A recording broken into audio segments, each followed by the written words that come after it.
Hey guys, what's up?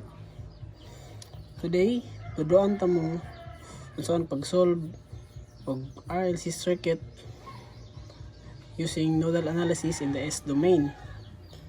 So, atong pangitaw ng voltage aning node ng V1 o V2.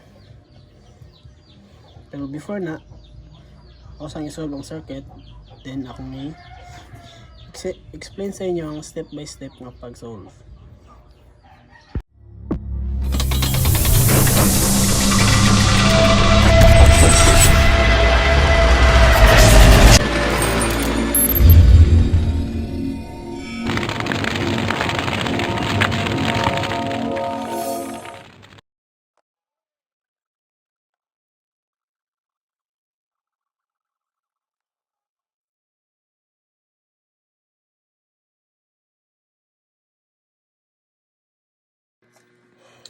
So guys, muna ni karon ang step by step nga pag-solve sa circuit using S domain, nodal analysis in the S domain.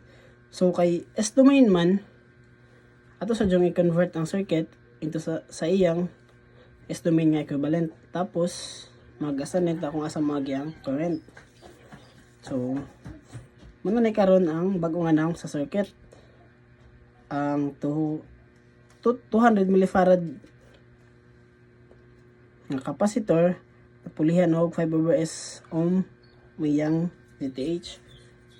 Tapos ang source nga 2 UT ampere na is danog 2/s kay gi-convert sa iyang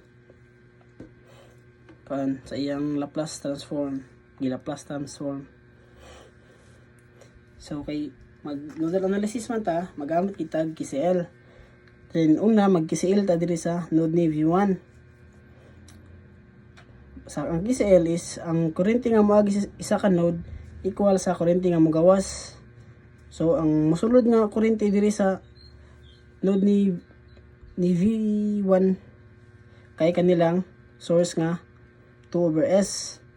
Tapos equal sa ang mogawas nga kani nga current V1 minus V2 over 5/s ohm.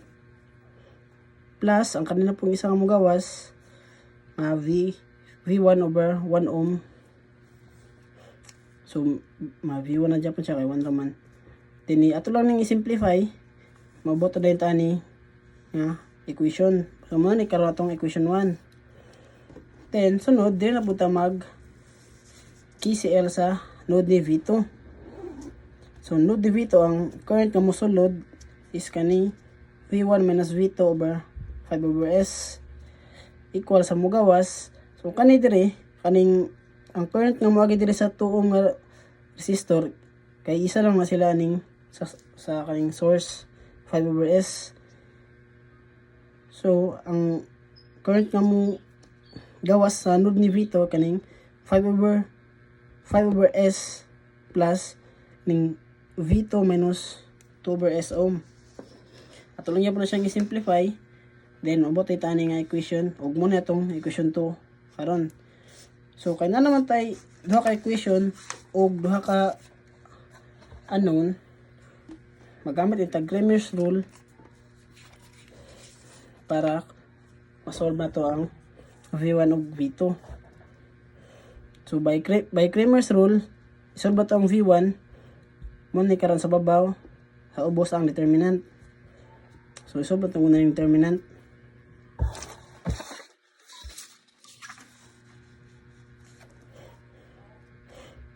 So, i-times lang kani. Then, nara sa makita nyo sa babaw ang kung anong nebot siya ani. I-times nato ning kani minus sa kaning duha. Kaso sa babaw po, same ra gihapon. Kaning 2/s times 2s squared plus 5/10s minus negative s over 5 times negative 5/s. So, equals 1. Then, simplify lang din ito ni. Mamaya siya, din kanisab, at ang i-simplify. Simplify lang po dito yung duha. Then, morad na taning V1 of S equals to negative 6s squared plus 10 over s times 2 squared plus s plus 5. Muna itong v1 of s. So si v2 of s, magamit yung tag Cramer's rule. So since pareha sila determinant ang duha, i-copy na to kung sa itong simplified nga determinant sa kang v1. Then ang babaw dayon na kaning s plus 5 over 5 minus 5 over s o times 5 over s minus 2 over s times negative s over 5. Since negative ni sila, tas minus, so mahimong plus ang yung sign. Then simplify. Then ang copy lang ang determinant ka na sa ubos. Then simplify na sa dayon munang mo arrive ta aning v2 of s nga negative 6s minus 50 over 2s squared plus s plus 5. So na natay value ni v1 ug ni v2 nga s naka s domain, nasa s domain. So para adto ning daw sa kwan sa ilang equivalent nga time domain function, magamit tag inverse Laplace. So pangita nato ang inverse ni v1 ug ni v2.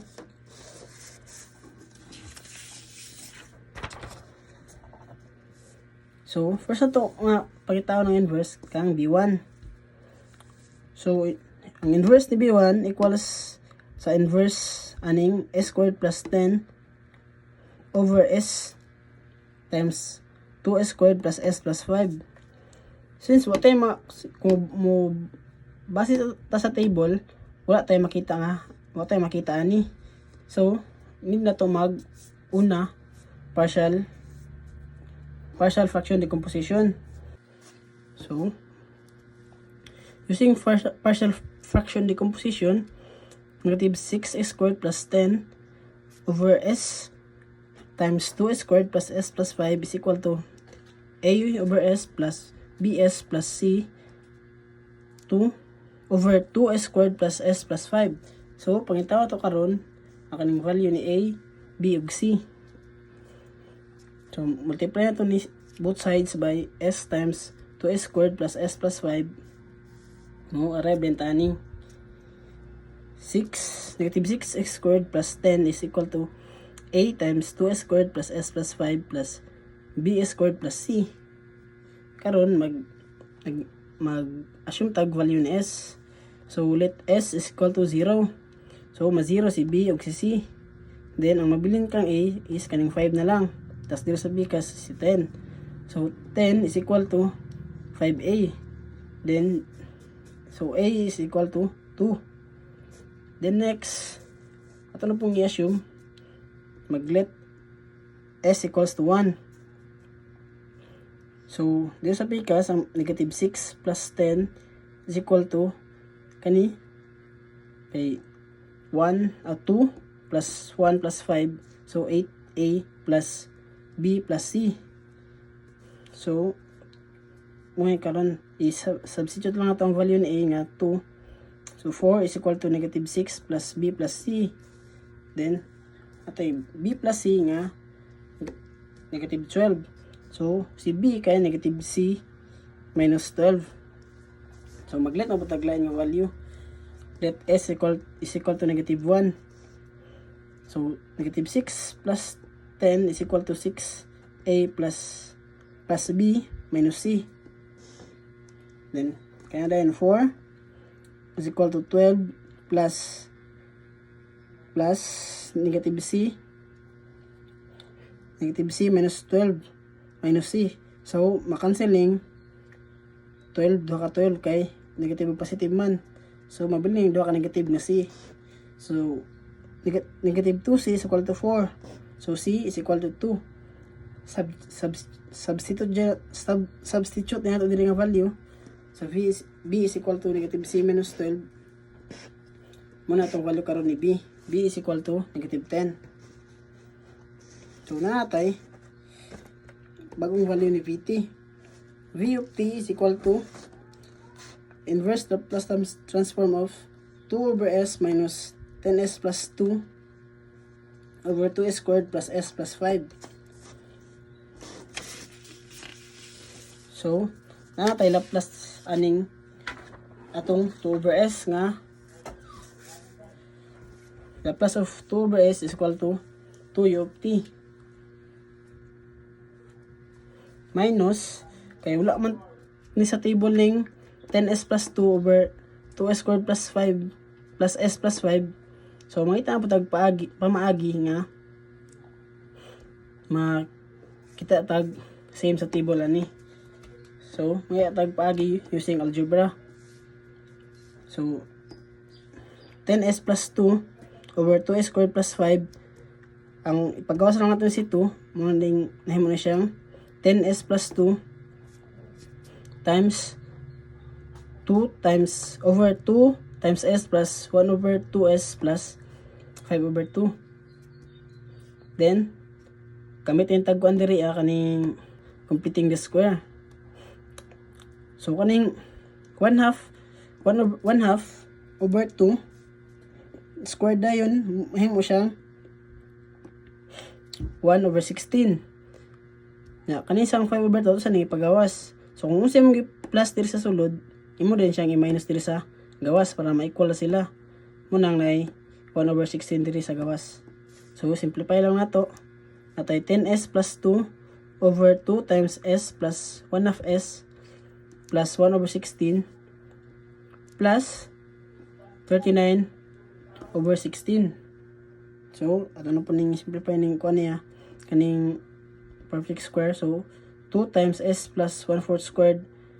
Tapos, kaning ato din ni siyang square para ma-satisfy na itong sa table. So, simplify na punta. Muna siya sa ubos. Okay.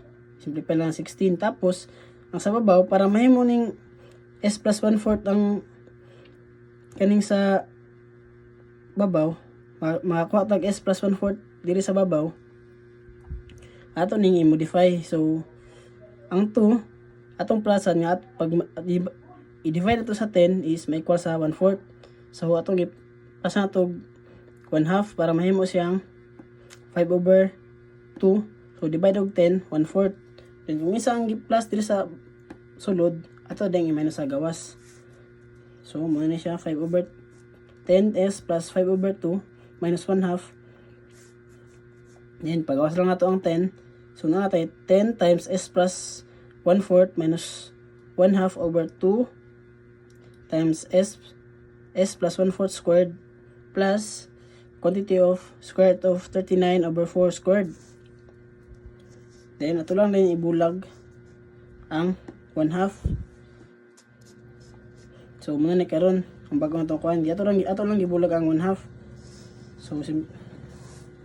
So, para po makita nato na yung square root of 39 over 4 diri sa babaw, para ma-satisfy po natin sa table, ato lang siyang i-multiply sa 39 over 4 over 39 over 4. So, simplify lang din nato. Muna siya ang result dayon. Then, simplify nato ning duha. Muna siya karon na yung Laplace transform. So, v of t is equal to 2 u of t minus ang inverse ni 5 times s plus 1/4 over s plus 1/4 squared plus quantity of square root of 39 over 4 squared minus ang kaning c. Ato lang ning siyang ipababa ang yung radical sign. Minus negative minus square root of 39 over 39 times square root of 39 over 4 over s plus 1/4 squared plus the quantity of square root of 69 over 4 squared. So, ang inverse ano niya is kaning 5 base sa table 5 times e to the power of 1/4 t times cosine of square root of 39 over 4t minus kanya lang siya square root of 39 over 9 times e to the power of negative 1/4 t sine square root of 39 over 4t u of t. So, pang simplify lang din siya, ipang decimal taning kay ko naman ito ning ipang decimal ning yung makuan. So, v1 of t is equal to 2 minus 5 times e to the power of negative 0.25t times cosine of 1.56t minus 0.16 e times e to the power of negative 0.25t sine of 1.56t u t volts. So muna ni karon atong v1 of t. So kay nakuha na ato si v1 of t, si v2 of t na pud ang atong pangitaon. So natay v2 of s nga 6s minus 50 over 2s plus s plus 5. Then, ang inverse ni v2 of s, kung man yun, si v of t, is equal to the inverse of 6s minus 50 over 2s squared plus s plus 5. So, di man yan po tayo makalargo sa table gamit ni. So, same itong ibuhat na ito gainam, gamit na po tag algebra para ito na i-modify, mo-arrive na itong paras gain na. So, same lang gain na, ipagawas lang na ito ang C2 sa ubos. So, may mo siya negative 6s minus 50 over 2 times s plus 1 of s plus 5 over 2. Then, kung nagyan pa na ito,